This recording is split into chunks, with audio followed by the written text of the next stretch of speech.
Yo, welcome back to Deep in the Bag podcast, Tribe Talks edition. You feel me? So a lot of y'all have not had the opportunity yet to meet one of my favorite people out here in LA, aka potentially a best friend. You know, it is Sophie Jordan Collins, man. Make some noise, y'all. Oh, thank you, everybody. Thank you. What can I say? Potential best friend. That's a big compliment coming from Brian. If you know, he doesn't use the word friend even very often, actually. So I'm quite honored. Listen, I do not play about. Y'all already know this. I don't play about them friends. You are an associate. You're a random. You're just somebody I run into. So if I call you a friend, if I call you a part of the community, that means that you have shown to me that you actually a person looking to improve and level up your life. And that's what Sophie does. And y'all about to learn a lot more about Sophie today. But man, let's get right into it. Sophie, how are you feeling? I'm feeling good. I'm happy to be here. I'm happy that I have my own podcast. So it's really nice doing your podcast and watching you set up while I just get to chill here. So I'm feeling very good, feeling very zen. Don't just say it. Talk. What's your podcast? Tell the people. Oh, yes. I have a podcast. It's called Acting Like an Actor because we're all just acting like we know what we're doing in this business. And acting, there's no specific road path on how to get to where you want to go. And so I just chat with actors about their journeys, what they do on the day-to-day, how they take care of themselves, everything like that. And let me tell you, I'm going to make sure I link Sophie's podcast in the description when I do this. Definitely make sure you go check it out. Sophie interviews so many fascinating actors, and they drop a bunch of their tips and tricks as well. Naturally, as you know, on Deep in the Bag, we really peel back those layers to that mindset to figure out what's going on internally. But it's also good for you all to be able to just hear from so many other people while you're on this journey, considering I am a 9-to-5 actor while I'm pursuing this career myself. And like Sophie said, a lot of us, we don't know what we're doing, but we're making something happen every single day. You feel me? Yeah. So let's get right into it. Sophie, the people don't know you yet. Where are you from? Yeah, so I grew up in Michigan. I like to say Detroit, but really it's the suburbs of Detroit. So the countryside of Michigan. But what's crazy? I didn't even know there was a countryside to Detroit. 20 minutes from Detroit. It's all country, basically. Yeah. Okay. So tell us, how was it living in the country of Detroit? You know, when everybody hear Detroit, and I'm sure you know what I'm about to say, they think 8 Mile, and we all think Eminem. So how was it growing up for you though in Detroit? Yeah, where I'm from, it's very a slow pace of life. It's very much a lot of nurses and doctors and teachers. Just kind of a classic middle class suburban town is what I grew up in. Basically, it's everybody, you grow up there, you go to college maybe an hour away, you find your husband or wife while you're in college, you get married, and you come back to this small town. Very much that kind of thing, and have a bunch of children, and then so which is great if that makes you happy. That type of thing's wonderful. That was never the path for me. I was gonna say, because based on the environment and the upbringing that you just shared, you're here in LA. I don't believe you have any kids, right? Not that I know of. And so you were able to pivot away from that. I guess my first question, and to just get us started, how, being raised in that environment, did you want to do something different? At what point did you realize you don't want to get married in college and have kids? How did that happen? Yeah, so to be honest, growing up, I was always super duper shy and I really lacked confidence. And so theater and acting was the one place I felt like I could truly talk and be myself. So I'm very lucky in the sense that from the time I was in middle school, I knew I wanted to be an actor, and that was always kind of my outlet. And so I just knew that was the craft I wanted to pursue. I was also growing up in a time where the internet was big and stuff like that. So I would go home and do a lot of research on my own about acting in movies, and that type of thing was always really an escape from me. In middle school, you was already doing this? Yeah. I did my first play when I was 11. What was it? Do you remember? It was Alice in Wonderland. Okay. Looking back on it, did you kill it? I thought I killed it, but I remember they kept telling me bigger, which they always tell you that in theater, especially when you're a kid. But I would say I killed it. I was the Red Knight. I had approximately 6 lines, but I loved it.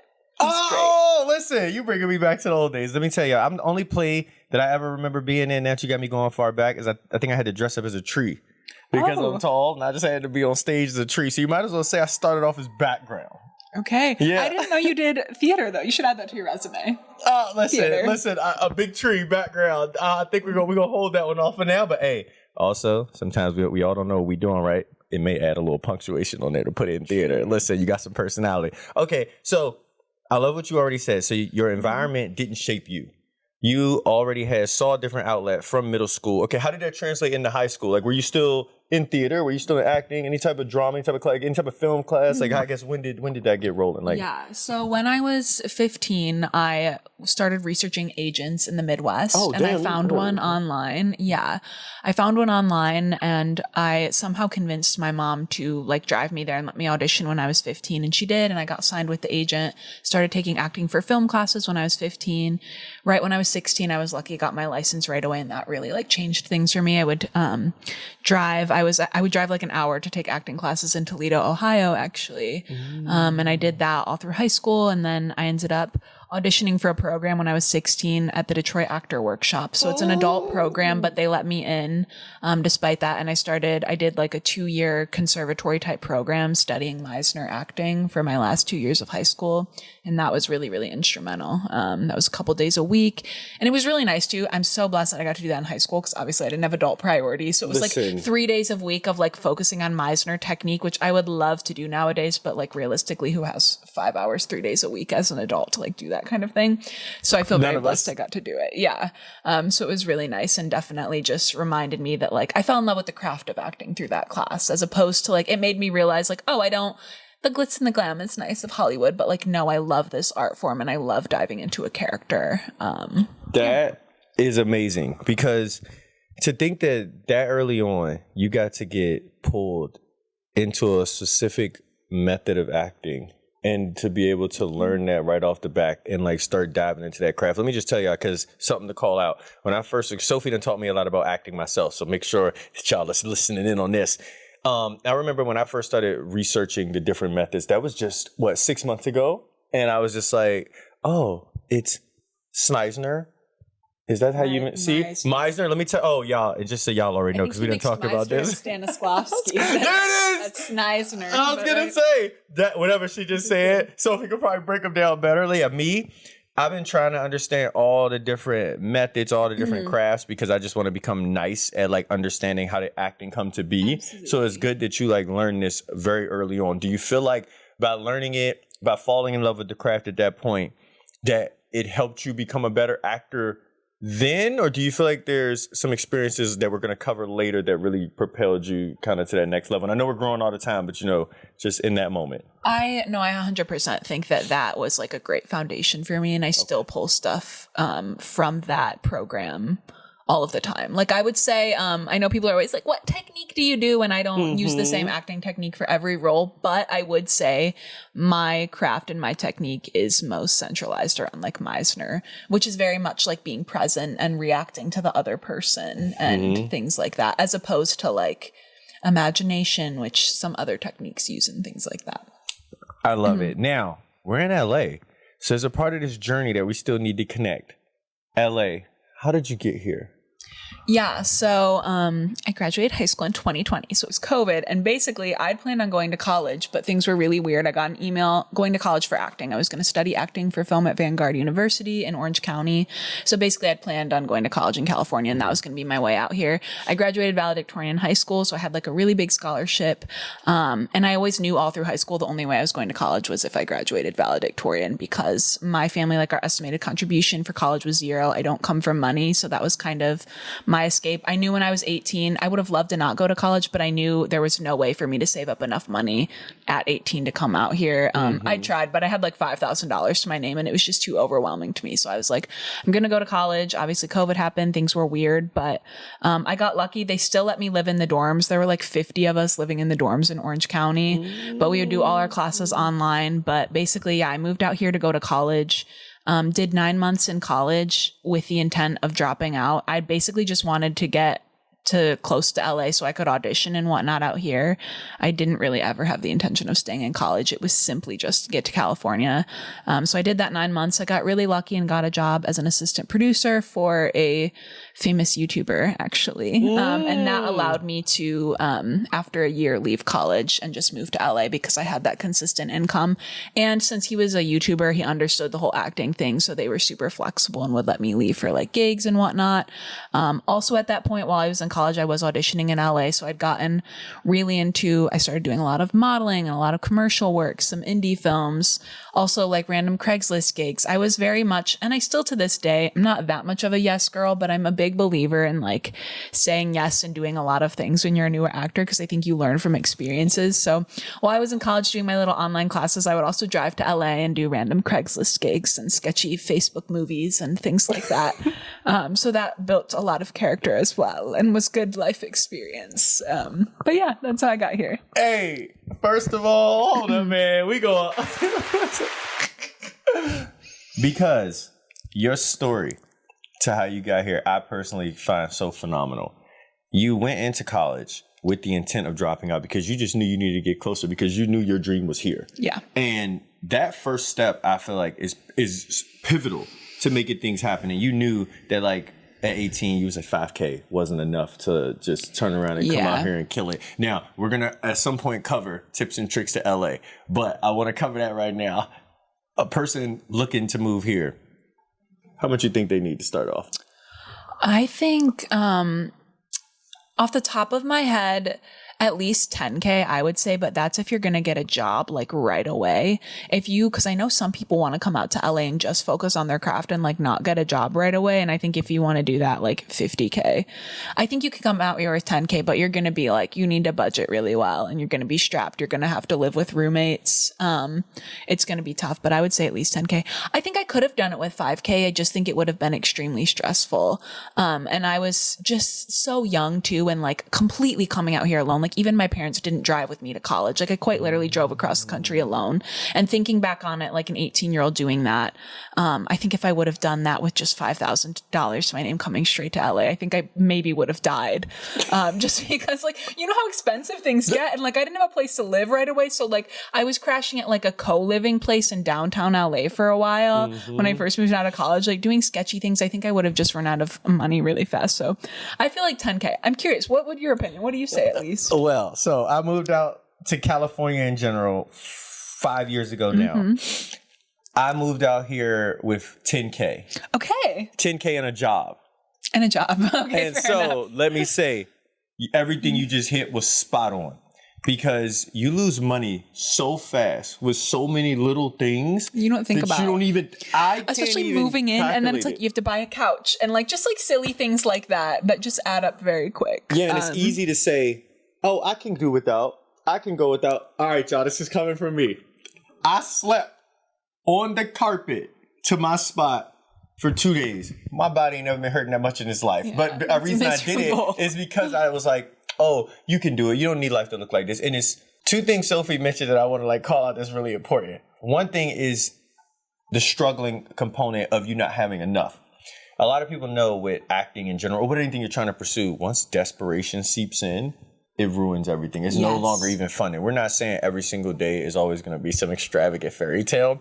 But at the end of the day, you need to have some mental capacity to enjoy what you're doing. You can't 100%. Every single day, how am I going to eat? Yeah. How am I going to do this? It's tough. Yeah, I'm glad that you're saying that too, Brian, because I think, and you'll probably agree with this, people hype up the like starving artist mentality of like really scrambling. And yeah, like you hear these stories of these actors, and I'm sure some of them are true, these A-list actors that were like living in their car before they booked the big thing. And I'm sure a couple of those stories are true, but that's not the reality for most people. Because if you're struggling so much, constantly stressed about money, about how you're going to eat, how you're going to pay your bills, you're not going to be able to be creative and focus on that stuff. Now, I'm not saying you have to be bullin', but like you should be comfortable. You don't have to be a starving artist. And in fact, I think it's going to benefit your creativity a lot more if you're not a starving artist. 100,000% agree. And I know I mentioned that in my video when I talk about moving to LA, my 1 year update, I shared that exact concept right there of, yes, there has been stories. Yeah. It's lit that so many people did that. But the reality of today and 20 years ago is not the same. And what a lot of people realize, I'm sure already on your own, but what you really got to recognize too is how much humans have changed. And what I say by that, I mean that you before could show up working hard and people would be like, that's a hard effing worker, right?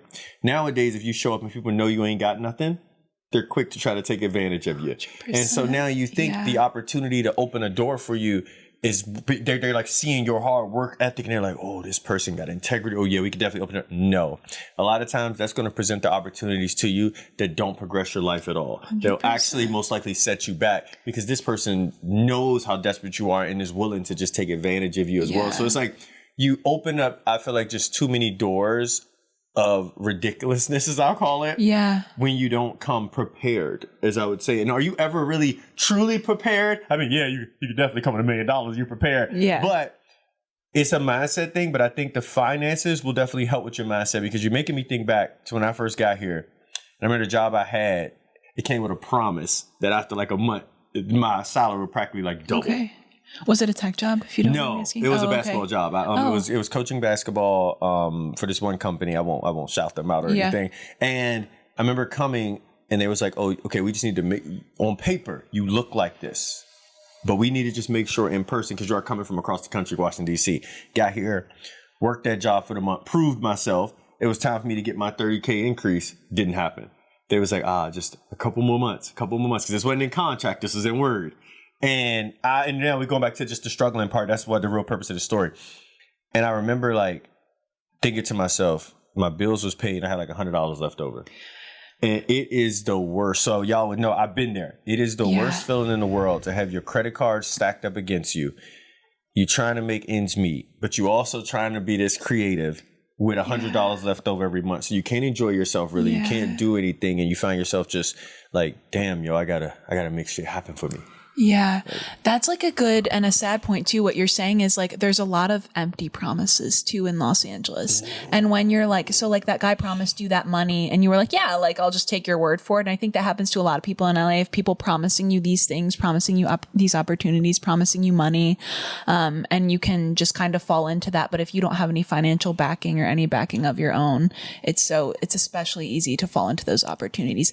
And I know it's happens for both men and women, but my females out there, especially for you women, I really want to encourage you to find financial freedom on your own. It's so important because people will take advantage of you. And especially in LA, and especially as a female in LA, things can get so weird so quick with the opportunities people present you with quick money out here. Plus 1,000. No, as someone, is a lot of you all would know, who has more female friends than male, this is something we talk about all the time. And the difference with a lot of their mindsets, because like Sophie is on her ish, but Sophie is focused individual. We're going to get there to how her focus and discipline and all the things she works on. And a lot of my other female friends are like that too. But the ones who aren't, they tell me the stories. Same thing what you're talking about, are like empty promises and all these things. And now they find themselves in like, honestly, crappy situations. 100%. And I'm not even saying they're not life ending. Let me just throw that out there. But a lot of you guys got to understand. I'll use like a simple concept. I was auditioned for a game show, got to the final round, and even within the contract at the very end, they asked, and I'm not sure how much this comes up in every single network you work with, but considering this was a bigger network, it literally asked, have you engaged in any like sexual acts on camera, or do you have an OnlyFans, or do you have this? If you check yes, they weren't interested. Yeah. And so it's even things like that where it's like, you might think, oh, I can get around by doing this, so I get it, but then you lose the opportunity that you were really looking for at the end. Yeah. So now you've set back everything over like one little decision financially that you couldn't cover, and it like carries the weight for so long. So it's so much. I'm not saying it's impossible because there's no true. I'm sure if I probably did enough research, there's someone.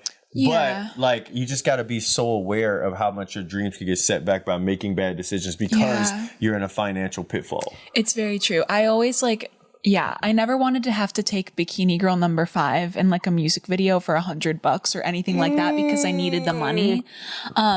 So another thing like I'll touch on too is just like, as an actor, I think it's important to know that most working actors, 80% of them don't make the SAG minimum every single year. So what does this mean? This means that as an actor, you probably need to have an additional source of income. And so I run like a social media marketing agency outside of acting that generates me a lot of income as well, because I didn't want to have to solely rely on this thing, but I also didn't want to have to take weird gigs in order to make ends meet. So it's like finding something creative that you can enjoy that can also help you stay financially afloat, even if it is outside of acting. Yes. Like, because, and I want to make sure we don't miss this point, 'cause this is so important for everybody, especially. So as you all know, I'm a 9-to-5 actor. I work in tech. I cover this all the time. even when you get to LA, you're going to run into that where people are like, oh, you got a job? You're not really making it. You're not really this. You're not this. And if you don't know who you are and you even fall victim to that pressure right there, I've known people to quit their jobs because of this pressure to chase after the dream, which as you should always chase after your dream, but they quit their financial backing because of what it looks like. And they're promoting it to everyone. I'm telling y'all know I've been for 2 years. I probably know at least 3 people now who've done it.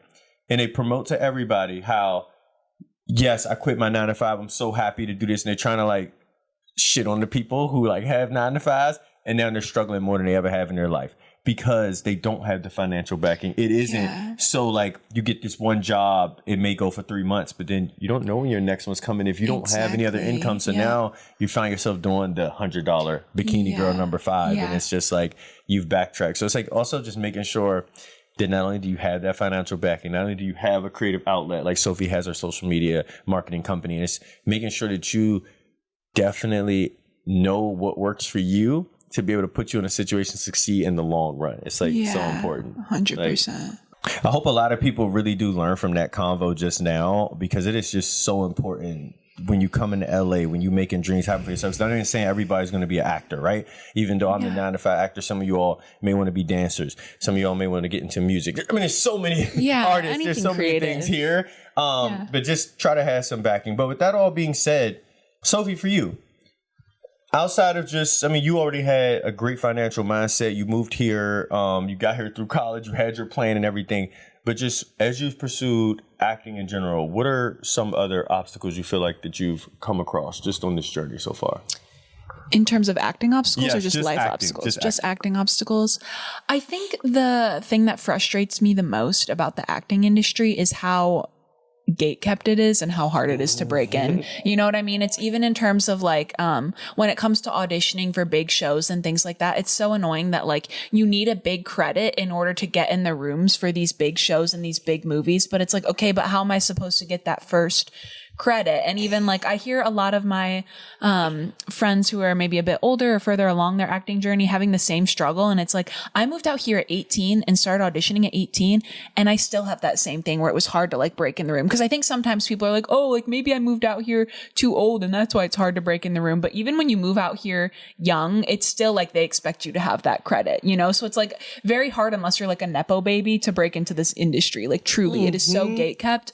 And then of course, this is what I love and hate about it is there's no direct way on how to like become an actor. You know what I mean? It's not like becoming a doctor. There's no direct path. And so that's so fun because you kind of create your own journey and one thing leads to another, but it's also super annoying because especially if you're the type of person that's a hard worker and you're willing to work really, really hard if you know what to do. But it's like in this career, it's like hard to know exactly what to do. So that is annoying.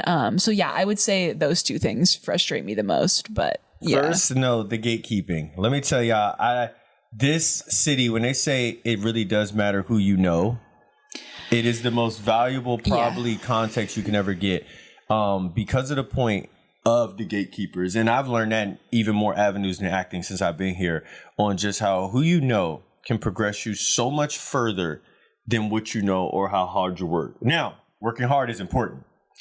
So don't like take away what I'm saying, because also if you meet these people who can get you in those rooms and now they reflect in your resume and you're not a hard worker and you are just a moocher, you're also still not getting in those rooms. So there's so many components there that you actually just unlock for people that it's like, don't let it fly over your head. The gatekeepers are there and you could be like, oh, well, I'll meet them and I'll be okay. Not when they pull up your resume. Yeah, that's true. Not when they look on your social and they're like, well, what exactly do you do that I can trust you? Mm-hmm. And so that also becomes tough. And a lot of you already know that happens in the work world as well, where they're like, hey, you need 5 years of experience in this. And you're like, well, yeah, you know, you got to hire me first, right? 100%. For me to get 5 years. Yeah. And it's like, oh, well, go take a class, go get a certification. And last thing you want to do now we translate to acting is just find yourself in class for years. Yeah. But never progressing towards anything. It happens to so many people. Or people are never on set, but they're always in class. Yes. Yeah. And that'll hold you back so much. And now for your direct path to becoming an actor. I actually like this because you sit on your podcast a lot of no one really knows what the heck they're doing. Well, you probably say it better than me, but it's the point of we're all truly just learning every single day. And without there being that direct path of understanding, oh, I get headshots. I secure agent. I get big booking. You never know when it's going to be your time. And so that is, I think, one of the tougher things. Now, I want to pivot a little bit to life. Since you've gotten here, I believe a lot of people are already learning that Sophie has a deep, layered mindset. Is there any challenges that you had, like with pivoting into LA and into this industry from a mindset perspective that you had to change for yourself? I think for me, something I really struggled with was letting other people dictate my confidence in my self-worth. And what I mean is like, I was just, when I first moved here, I wanted it so bad that I was willing to do anything. Anything safe. Like I didn't do anything like sketchy, but I did do a little bit of sketchy things that looking back on, I even like look back and I'm like, no, that was like effed up. Like what happened on that set to me and things like that. And I think I just was such a yes girl in terms of being on set and people asking me to do things and doing unpaid work. And I just think I wanted it so bad that I said yes to everything. And I think a big mindset shift I've had to make since being out here is just like, as silly as it is, your confidence comes from within, and you need to walk into every room and every audition knowing who you are and knowing that that audition and that project doesn't dictate your self-worth. It all comes from within. Yeah. I love that. Now, I'm presuming you have the confidence to say no. 100%. Now I do. Okay. Back then I didn't though.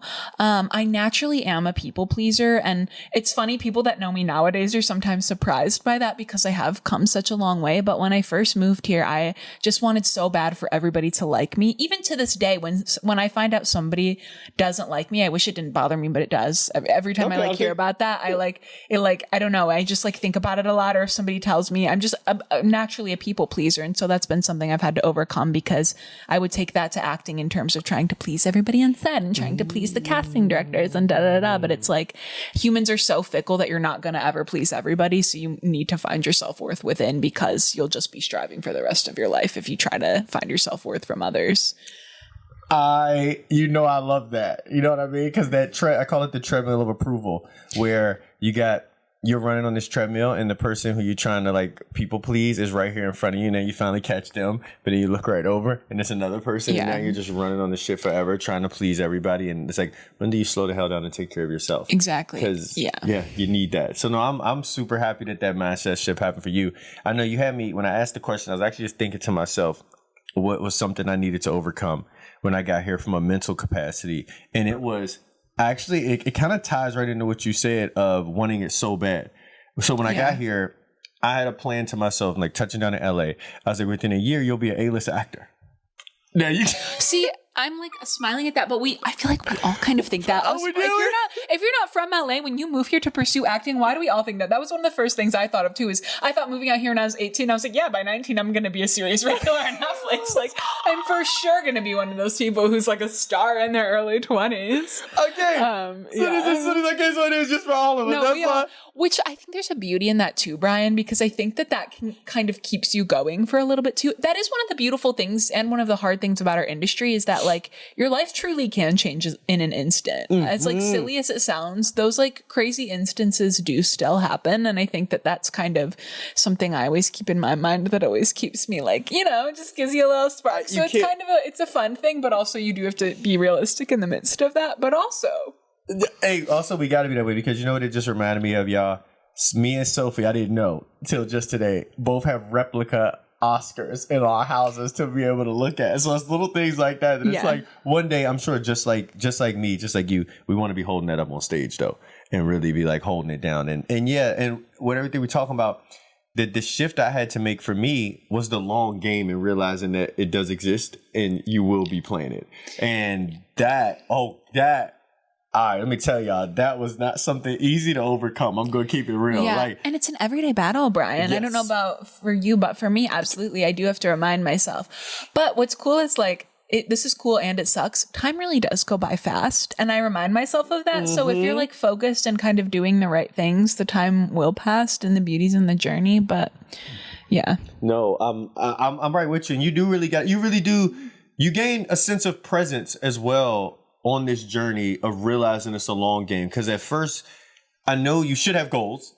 You should definitely map out your goals, be fixated on what you want to achieve and what you want to do. but you also need to have a sense of presence and realizing that each day comes to you, and like what happened yesterday is behind you, so you can't make up for that time. If you worked really hard, amazing. If you bullshit it, amazing. But you need to that next day be so present in your actions and where you're going to know like, okay, did this progress me further? Did it not? And that has been one of the best mindset shifts I've had since I got here that I honestly believe has changed my trajectory. I actually ran into a friend today who they've lived here for about 10 years. They're doing really good for themselves. And you know what they said, Sophie, when they saw me? I haven't seen them in probably about, we'll say 6, 7, 8 months. Okay. And they were like, I see you, bro. And I was like, what you mean by that? He's like, it's so many people that come here to LA and then they're gone within a year, gone within 2 years. He said, because this is a different type of beast. He said, but to see you still here on 2 years, I believe you figured it out. He's like, and that's the thing you got to do is you need to figure out what works for you when you get here and like make those things happen for you. And so that's where we kind of come back to my long game analogy, where it's just, man, things might not happen in a year, but you can't give up at that point and go back home. That's not how it works. Yeah. And you also can't put your eggs so far into the basket in that year that now you don't, like, if you don't make it that year, there's no second year. So it's so many like things that came with that shift to realizing the long game of like, okay, even me and Sophie was talking about different apartments recently. I don't know decision she made and she don't need to share here today. But like for me, I started being like, you know what? I'm going to do one more year in this one and just, keep locking in on what I want to do. And I'll worry about like checking out some other ones next year. And it's little things like that where me just kind of thinking of my long game here and realizing like what I want things to look like. Yeah. So yeah, this is great. Oh yeah. No, I love that. It's 10 years for an overnight success is what they say. And I used to be like, but the longer I'm like in this business, I'm like, oh, no, that's so true. My fake laugh was good, wasn't it? But it is so true. When you see it too, you're right. The people that like stick it out are the ones that, because if you stick it out, you don't give yourself another option. That's always what I tell people if they're ever like, well, what if you don't make it? I'm like, see, but there's no other option. I'm going to be here doing it so it is going to happen. Yeah. There's nothing else that can happen. It literally is. And it's in the process. It's the law. This might even be real, but I'm making it up. This is the law of attrition. Attrition in general is like the things are just going to start disappearing over time. Attrition is in the sense that in this concept is people will just start disappearing over time that was heading for a goal. Mm-hmm. So if you were trying to take a castle and it was like the attrition took effect, that means they're wiping out all your supplies and all your food and all your everything. And so clearly like at some point you starve out the castle. Now you can storm it to get everything you want inside. And that's how I look at this goal here is we're like a little army outside the castle of this A-list actor. And very important, y'all, you can't do it alone. You ain't going to be able to storm this castle by yourself, which is why you need people within your community to be able to come, bring in new perspective, bring in new strategies. So that way you don't fall victim to attrition and you find yourself needing to leave. So it's like the long game is so important and there's so many layers and levels to it. I couldn't even break it all the way down now if I wanted because I just added in the community aspect that is equally as important as you even learning things for yourself to be able to grow into that person. So yeah, that's a convo we're going to have another time. So Sophie, another component of acting, right, that I know was really hard for me. So I would love to hear how this impacted you. And that is being able to embrace those deep emotions and become vulnerable like on camera. Did you ever find yourself, I know you've been in it since, elementary school in a play and then middle school, you've already been in classes. Did you ever find it tough to dive into your emotions and be vulnerable, or does this just come to you like? Yeah, I think I'm very lucky that I have a really primitive imagination. And so I am an actor that can really like put myself in a character's headspace and like cry from their headspace because I can so much as like sympathize with that person. Whereas I know some actors do have to dive into their own like emotional trauma in order to get those vulnerable moments. And it just kind of depends for me on the character and depends on the moment, because equally there are sets where I do need to be emotional for a scene and I just can't get there as a character. And I do have to dive into some of Sophie's trauma, and that just happens. I just wrapped up a show like 2-3 weeks ago and there was a lot of crying in it. And for whatever reason, I was was just really struggling to be, the character's name was Emma. I was just really struggling to get into Emma's headspace and cry as Emma. So I had to dive into Sophie and pull some of Sophie's emotional baggage. And it did. It got the tears flowing. It got everything working, but it just depends. I will say vulnerability is not something that comes easy to me, though. It is something that I've had to work on as a human being in order for it to help my craft, if that makes sense. Because I used to never be able to cry as Sophie. Quite literally, when I first moved to LA, I didn't cry for like a year and a half and so I think what it was, from like ages like 18 to like when I was almost 20, I like didn't cry at all. And I'm a big crier now. I cry about everything, but I think I was just in such survival mode that like I didn't make room for crying, because I look back on that time, like I was a full-time college student. I also had like a job in LA working for that YouTuber. So I was a full-time college student with a full-time job, also pursuing acting. I was sleeping like 5 hours a night. Like I quite literally wasn't a human being for like 9 months of my life. And so I was just very much in survival mode that I didn't like cry or have emotion or anything like that. So I had to go through kind of like a healing period once I finally left college, where I go through that. But I think a lot of us as human beings do have to kind of go through those survival phases sometimes. I think people look down on it, but I do think sometimes you have to numb yourself in order to get through seasons of life. I know that was a long-winded answer. This was great. And so I have 2 follow-ups here, and I want to make sure I phrase them in this exact order right here. So 1, I do know every character is different, and it may require a different technique, but do you have a technique that you can share that you use outside of, no, I know one you just share is that you'll just reach into your own emotional baggage to be able to pull that out. So would that be like your number one when things aren't working, or do you like have a set of techniques that you use to get into the headspace of that character? Yeah, so if it is a really emotional scene, I will be that actor that's like, hey, can I have 5 minutes before we film? And I like just go be by myself, and we'll like really try and get in the character's headspace, think of what they're going through, et cetera, et cetera. But if that's not working and it is a scene where I need to be really emotional, because I have had some like that, that's when I just like take myself into Sophie's dark trauma again in that room, and then I come out bawling and it's fine and we get the shot and it be like that. But yeah. No, and I had to ask that because I know like one of the first things that they'll try to teach you within acting class is to stay away from that. Yeah. They'll be like, stay away from using your own emotional trauma to pull those things out and making you relive those moments to be able to grab that scene. Yeah. And so what are your thoughts on something like that? So like I 100% agree with that if you don't have to do that. But I will tell you guys, things get so stressful on set sometimes with the lights, and like there's just so much chaos around you that sometimes it's hard to like dive into the character and just cry as the character because there's so much going on set. No, don't get me wrong. I usually do that, but there are just times that for whatever reason, I am just like struggling. Like I'm stressed. Things are, again, overwhelming on set. And so at the end of the day, you're an actor and you're coming to set as a job. You're being paid to be there. And like, I knew that for this scene, it was like a soap opera. So I was like, okay, for this scene, I'm supposed to cry. Like that's my job. I can't cry as Emma right now. So I'm going to cry as Sophie. And also I did get to like peep at the footage as well. And like, I had some like similar things that I went through that were similar to this character. And I do think it, also worked in terms of emotion. But yeah, I would recommend not doing that if you don't have to. But again, but in general though, what I think is so important here that everybody definitely needs to take away is the human component to acting. Yeah. And that no matter how many techniques you have, because you have set experience, like I am moving you out of the classification of beginner. If by any chance you put yourself in that realm, you are definitely not. And so for someone who has as much set experience as you, that also understand what it's like to be in those stressful situations, this is a great example of knowing like you can have all the techniques in the world, but there are some times where you just need to dive deep into what you've been through to pull out those emotions to a certain character, and to understand it was just needed in that moment, and that's okay. Yeah. Like to be able to complete that scene and complete that job, because you aren't bought on set for some fun.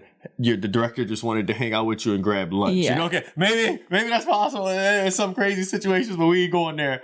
Like 99% of us, you're brought on set to do a job and to kill the job to bring forth the director's vision. 100%. You need to be able to do it. Yeah. And like, again, this was specifically like a soap opera and it was supposed to be really emotional and quite literally, I hate when it does this, but it said in the script, Emma cries. And I was playing Emma. So I was like, okay, they want me to cry here. And so, yeah, I think that like in this situation, like what's my other option? I can't cry as Emma. What do I do? Not cry? Like, I don't think the scene was so emotional and it required that and what this character was going through that like you needed to see that. So if I were to not do that, I just don't think it would have been authentic. 100% agree. And now another thing you talked about too was just vulnerability and how you've grown a lot since then.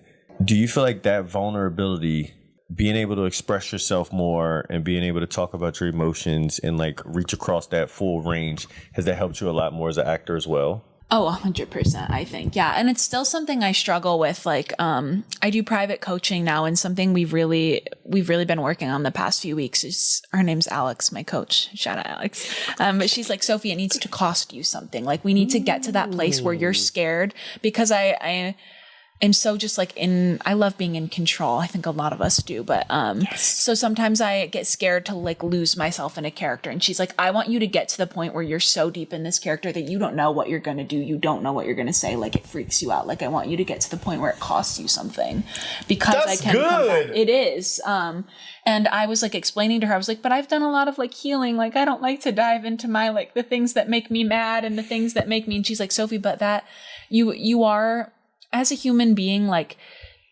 Sophie is what makes playing these characters so cool. Like, as an actor, what sets you apart as an actor is the fact that you're you. Mm-hmm. And so bringing an aspect of yourself to every character is really beautiful. And so she's like, it's almost a safe place, because we all have this like anger inside of us, and acting is kind of a safe place to release that. Now, I know that can get controversial. I'm not saying use acting as your therapy. Like, obviously do it in a healthful manner, but no, but you covered something really important for me that I learned when I got here. And because you said it exactly like, this is so funny to see how everyone's journey hits those pivotal points, especially when you're self-aware or into self-development.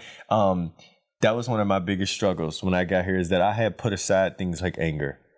I had not yelled at nobody in years, because that work I put in for myself, I didn't feel like certain things are just worth it. I'm a type of person nowadays, and even I'm like this in general. If you really did say some crazy ish or do so, I'll try to converse with you. But if you're not feeling it, then hey, we're just not connected anymore. And I'm okay with losing that attachment. I don't have those issues. And so when I had to learn, no, but with acting, this character does have those issues. Yeah. So you can't try to brush it off. You really 100%. Now need to cry and dive into it. And I was like, oh, well, how exactly do you do that? Yeah. But what I learned for myself is that was so important to grow through, because you start realizing the human component of yourself, and that we all got all these emotions inside of us. They're all across the full spectrum. And it's just like, be that.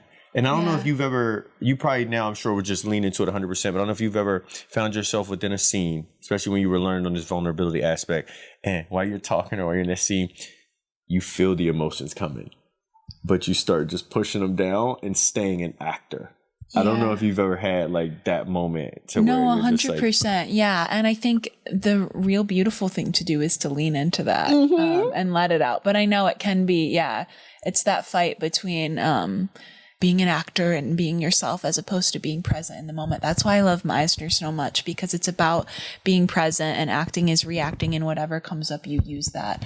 Because there are also moments on set, I will say, that I haven't been able to maybe cry or do this thing as the character, but I'm so stressed out on set and I'm mad at myself that I can't cry, and I feel stressed and I feel all this pressure, and I'm a people pleaser that and like I use that like stress of the set to then get emotion across. So it's like using your humanity and using what you're feeling and not shutting it down, but letting it evoke itself. Yeah. Sophie. I think too, I will say, like, I think men especially like struggle with the vulnerability aspect and the trying to brush things off, and like, There has been a lot of gems dropped today. All right. So just so y'all know, Sophie will be coming back. She is a part of my community, so you'll naturally be seeing her. I'm also going to hop on Sophie's podcast when we schedule that time at some point to talk a lot about like the 9 to 5 journey while grinding it out and becoming an actor, because it is a battle in itself. But Sophie, you have been killing it. You have been focused. You have been disciplined. Looking ahead, how do you envision your acting career? Like, what do you see for yourself? We know we talked Oscar, but like, tell me a little more there. Like, what do you envision for yourself? What impact do you want to leave on society, on your family, on everybody? Talk to us. Yeah, I will say, in a way, this is always a really difficult question, I think, as an actor, just because we lack so much control in this industry. And again, you never know what's going to come up and what's going to be thrown your way. Ideally, at this rate, and just with like my age and my type and things like that, I would love a series regular, which is such a classic actor answer, but a series regular, particularly on one of those like college aged, like Outer Banks, Riverdale, that type of thing. Because once you get those, obviously that's consistent work for a period of time. They're dramatic and they're comedic in one. And then also you come off of one of those shows having money. A lot of money from a series regular. But more than that, having connections and having a name for yourself. And I love like actors such as like Madeline Pesh from Riverdale she did Riverdale and then she went off and started producing and writing and funding her own films and directing and things from there. So that would be ideal. However, I will say, because a series regular isn't something I can 100% control, what I have been doing is this year starting production on some of my own projects. And that's a direction that I thought that was going to be something I would do later on in my career, is creating films, but it's something I'm kind of dabbling in this year, and I'm doing a short that's going to go the festival route and things like that. But yeah, I have some like indies and some fun things coming up this year. Lots of fun commercials as always. And I am just a big like yes girl and take a lot of gigs and a lot of opportunities. And I just love being on set. So yeah. First of all, I love that. And I want y'all to really hear though, just everything that Sophie even embodies at this moment, right? Because you got the point of, we all know that you got your own social media marketing company, right? Yeah. Then you're acting, right? Now you realized, you know what? I need to start creating my own, like I need to become a director myself. Now you're starting to shoot you're going to work on your own short film, your own content, while you still do want to become a series regular or, okay, TV or theatrical? Which one would you want to lean more in? Of course, we want them all. Yeah. But which one do you see yourself more? At this moment, television is where I want to go. And so what I basically want to do is be a series regular on a show and then do movies after that. Okay. So both. But for this moment, television is where I want to focus, actually. That is where the lean is. Okay. So now, you know, it's funny, even like when you answered the question, like me thinking about it, I feel like I've always saw myself as theatrical, but movies. Yes. I see you as a film guy as well. I know it's funny how different actors can have different things. Yes. Yeah. I mean, I could see you on a show, but more than that, I 100% see you in a movie. Like, see you just diving into that world and being in that world. And again, everybody's path is different too, and everybody's dreams are different, which is so cool. But literally, like, yeah, I sometimes watch shows, I watch TV, and I'm just like, these are great. But we talk about this. I really don't dive into TV shows as much 100%. As I should. But when it comes to movies, they just... He's a big movie guy. AMC every Saturday, my friend. AMC God, as I would call myself. I actually should start making videos, me critiquing the movies and my thoughts on them. You know, maybe the idea just pinged up. But no, yeah, that's how I look at that. Now, to close us out though, Sophie, so I'm sitting on my couch right now. I'm watching this video. And I'm saying to myself, damn, there's some cool ass people in LA. They're actors, like they're really grinding. It's not as easy, but they still trying to make it happen. I just want to know where to start. Where do I begin? Sophie, what tips do you have for that person sitting on the couch? That's such a big question. I want to be an actor. Where do I begin? Take us back to the beginning. I mean, quite literally, if you have no experience, like dive into an acting class and start watching a ton of movies first and doing a lot of research on the business. Number one, I think before you make any big moves is just take a class and really make sure that this is something that you love. I think get on the casting sites, Backstage, Casting Network, Actors Access. You can do those wherever you are. I was doing work off of Backstage back in Michigan, working on small commercials there. Lots of student films, things like that. Get on some sets in your local hometown if you can, and really make sure that you love this. After taking some classes, after doing a couple of sets, if you really love it, I think then think of moving to LA and doing the whole, headshots, getting an agent, things like that. But my biggest tip would be dive into acting wherever you are before you make any big moves. And then my biggest tip, if you're going to move to LA, the finances, I think that would be it. You want to make sure you're comfortable so you don't come here striving. You want to come here comfortable so that way you can focus on your craft and focus on your business too, because we didn't touch on that a lot, but acting is a business. You're your own business. So yeah. It really is. And I would +1 everything you said for some beginner tips. I know one thing I always share with everybody, and remember, I'm still a beginner. That's how I would classify myself. And Microsoft commercial. Yeah. I got my Microsoft commercial. I'm feeling good. Even though I can memorize scripts and all these other things, and I feel like I do a great job adapting to character, I still would consider myself baseline. I'm going to grow there. I'm going to get to where I need to be. But one of the things you called out that is so important to me is wherever you are right now, you could be taking class. You could be learning. You don't need to wait till you get to LA to do it. If you right now feel like you really want to be an actor, like this is your dream, this is your passion, this is your goal, you would go and start taking online classes wherever you are to really make sure you love it, because there is a part of this that it isn't just like the movies. Do you know what I mean? Like, it is the grind behind the scenes a lot of people don't see. And so you really got to like decide for yourself, I'm really loving this. I'm really feeling this. I really want to do this 100%, because, man, any doubt, gracious, it is so easy to go 3, 4, 5 months never being on set and you give up. I've just seen it. I've watched it. And so I feel like you should definitely, that should be your first and foremost tip. Research it, get a class in your area and get rolling. Yeah. And try to get on set in your area too. That's a huge one. Student films are everywhere. There's colleges everywhere. Don't have too big of an ego to do a student film when you're starting out. Like, they're usually just a couple days and you get on set and you learn, and they're all new as well. So it's a super safe environment. Yeah. Talk about that. No, because I want to tell y'all this, because there's this a person who works in tech who is good financially at the moment. I can always get better, but I don't think about the same things about, can my bills be paid at the end of the month? I know I'm good to go. And one of the things I feel like that definitely hurt me when I got here was that I wouldn't do anything for free, because I felt like it all was a waste of my time. And it can't be your mindset when you are trying to pursue something and you need set experience. And first of all, a lot of those student films as well, they're using some equipment sometimes way better than other people because it's from the university. And so it's just, you get good real footage. Yes, you get great real. And so do not let your ego or your current financial situation get in the way, because remember, same thing for me. My dream isn't to become the king of tech, right? My dream is to become an actor. And so, yes, this is a great stepping stool for me to be able to take care of everything financially, to be able to start a podcast and do these other things. Yeah. But this isn't my end goal. It's tech. My end goal is acting. And so it's like, if the free in the very beginning, and I wouldn't say do it forever, if the free student films in the beginning is what gets you the real footage to get your foot further along, to get you, do them. Yeah. Yeah. I was already with there. Well, Sophie Jordan Collins, I appreciate you coming on today and dropping your gems. You will definitely be back. As you all can tell, probably she is a part of my community. We are growing together. We are learning together. Appreciate you again for coming on. And for everybody else, I will see y'all at the top.